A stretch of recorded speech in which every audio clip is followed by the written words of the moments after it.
everyone asks, like, okay, what is required exactly in order to get a license? So there are some different components, and what we start with is you have to be at least 18.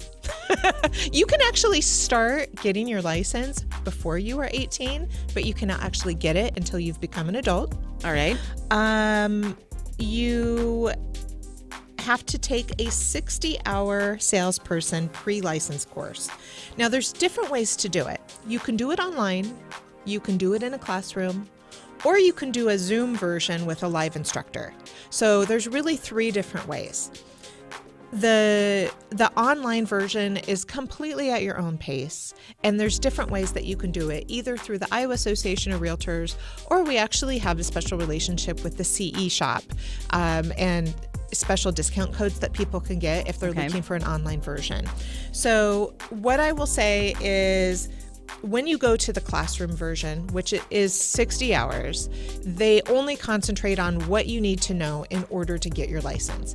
When you take the online course, you are learning a lot more facts that maybe aren't part of the real estate test.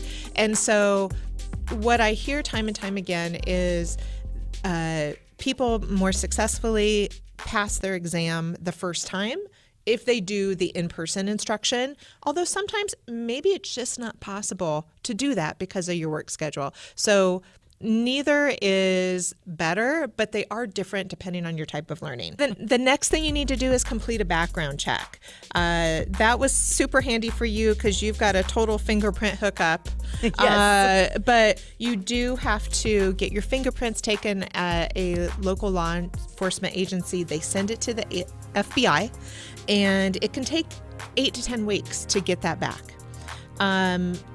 The next thing is you have to pass the Iowa licensing exam, what you were just talking about. There's a national portion and there's a state portion. They're separate.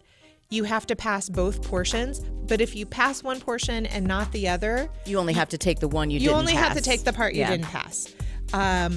From experience, the state portion tends to be the trickier part for people in the exam. It seems like people are maybe a little more prepared for the national portion, which is more like mortgage questions, how many square feet are in an acre, all these different things that really you can just access via Google once you actually become. Oh my gosh. You also have to take 12 hours of buying practices, 12 hours of listing practices, and 12 hours of your professionalism and ethical practices courses. Yes, and those are all live classes in person. You can take them before you've taken your exam.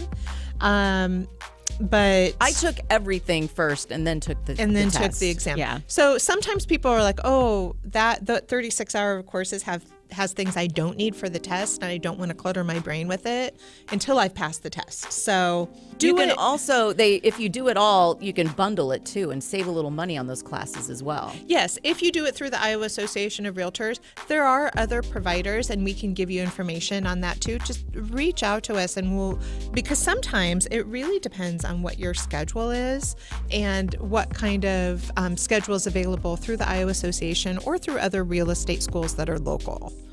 I did see too that they offer in-person weekend classes. Yeah, that's very popular. Like a Friday night, Saturday, Sunday over the course of 3 weekends. Mm-hmm. That's something that people like to do if maybe they have another profession that they're finishing up. But there's also during the week as well. The big key is make sure that you give yourself enough time. Depending on what else you have going on. You do have to have everything finished within a certain amount of time of when you take your exam or when your background check is back too. So there are different deadlines.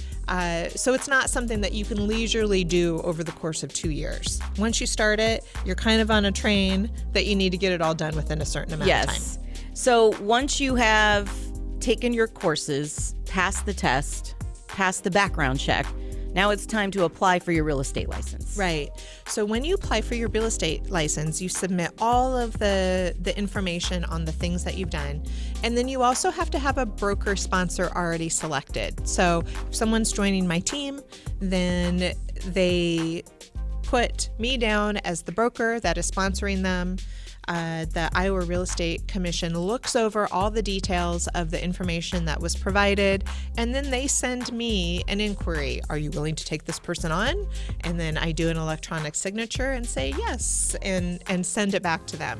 Oh, one thing you also need to have errors and omissions insurance, but once you've chosen your broker, in this case Misty will send you to a provider of E&O insurance. Right, and that's super easy. I mean, that takes about 2 minutes. That's Right. like the easiest part of the process. It costs around $110 a year for errors and omissions insurance in the state of Iowa for just the basic coverage as a real estate agent.